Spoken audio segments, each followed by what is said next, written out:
안녕하세요. ESF 본부 박기득 간사입니다. 8월 26일 금요일 일용할 양식 빌립보서 2장 5절에서 18절 말씀 그리스도 예수의 마음을 품으라 시작합니다. 많은 사람들이 인생 역전을 꿈꿉니다. 저마다 바라는 이상적인 삶이 있죠. 성공, 성취, 보람.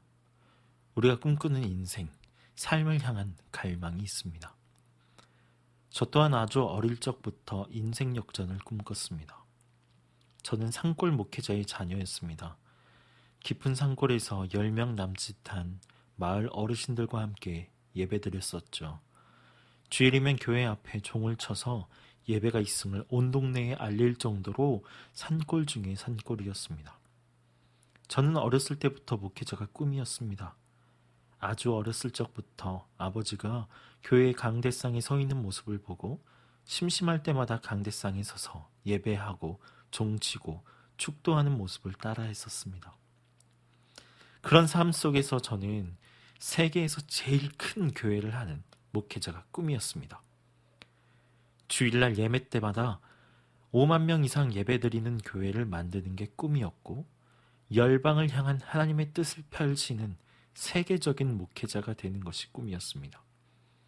미국 대통령에게 안수하는 목사, 유엔 사무총장에게 안수하는 목사를 꿈꿨습니다. 조영기, 오정현 목사님을 넘어서 잠실 운동장을 빌려서 예배를 드리는 것을 꿈꿨습니다.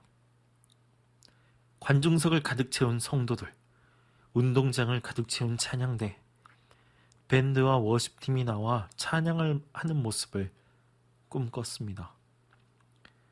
ESF를 들어오기 전까지 그 꿈은 유효했습니다. 그러나 성경을 배우고 양을 돕고 간사가 된 지금은 그 꿈을 더 이상 꾸지 않습니다. 오늘 바울이 말한 그리스도 예수의 마음을 배웠고 품고자 하기 때문입니다. 더 이상 규모와 양적 지표가 저의 삶을 설레게 하지 않을 뿐더러 기쁜 마음을 갖게도 하지 않습니다. 인생 역전은 상승 곡선을 의미합니다. 인생에 무언가가 더해지거나 풍요로워지는 것을 의미하죠. 그러나 성경에서 말하는 인생 역전, 거듭남의 비밀은 상승 곡선이라기보다는 하강 곡선을 그리는 걸로 시작합니다. 예수님은 모든 것의 정점에 계신 분입니다. 하강 곡선을 그리며 이 땅에 내려올 필요가 없으신 분이시죠. 그러나 오늘 본문을 보면 예수님은 스스로 하강 곡선을 그리며 우리가 알고 있는 인생 역전과 반대의 선택을 하십니다. 본래 하나님의 형상이면서도 하나님과 동등됨을 취하려 하지 않으십니다.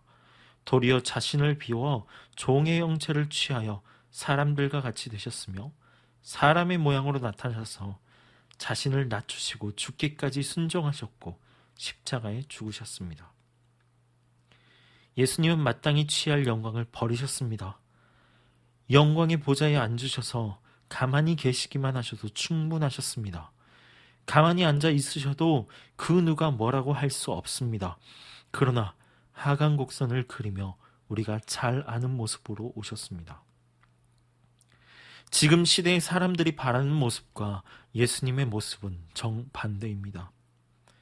수많은 예능에서 연예인들의 잘 사는 모습이 비춰집니다. 성공한 갑부, 투자의 귀재 등 나름대로의 인생 역전과 성취를 이룬 사람들을 보여줍니다. 상승 곡선을 그리는 방법을 공부하게 하고 바라보게 합니다. 누군가는 성공이라는 이름으로 상승 곡선을 그리지만 누군가는 실패와 좌절, 파산이라는 이름으로 하강 곡선을 그립니다. 물질로 상승 곡선을 그리는 이런 시대에 그리스도 예수의 마음을 품은 자는 과연 누구일까요? 성공과 성취, 상승 곡선이 꼭 나쁘다고 말하진 않겠습니다.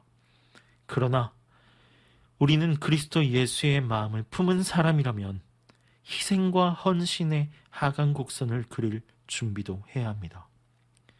낮추며 죽기까지 복종하여 십자가의 나를 못 박는 삶을 준비해야 합니다. 하나님은 복음을 위해 헌신하고 희생하는 사람에게 하나님 나라의 상승 곡선을 그려주십니다. 하나님은 우리에게 소원을 두고 계시죠. 우리는 구원을 이루기 위하여 두렵고 떨리는 마음으로 흠없는 자녀의 삶을 추구해야 합니다. 세상에서의 하강곡선은 소망 없는 삶을 향해 갑니다. 그러나 그리스도의 마음을 품은 자들의 하강곡선은 상승을 위한 도약과도 같은 것입니다. 사랑하는 일량 구독자 여러분, 여러분은 그리스도의 마음을 품은 자, 복음을 위해 헌신하며 겪는 하강곡선을 기쁜 마음으로 내려갈 준비가 되어 있으십니까? 오늘 하루 그리스도의 마음을 품고 있는지, 두렵고 떨림으로 구원을 이루고 있는지, 복음을 위한 희생과 헌신 때문에 하강곡선을 그려야 할 때가 오더라도 기뻐할 수 있는지 고민해보는 오늘 하루 되시길 간절히 소망합니다.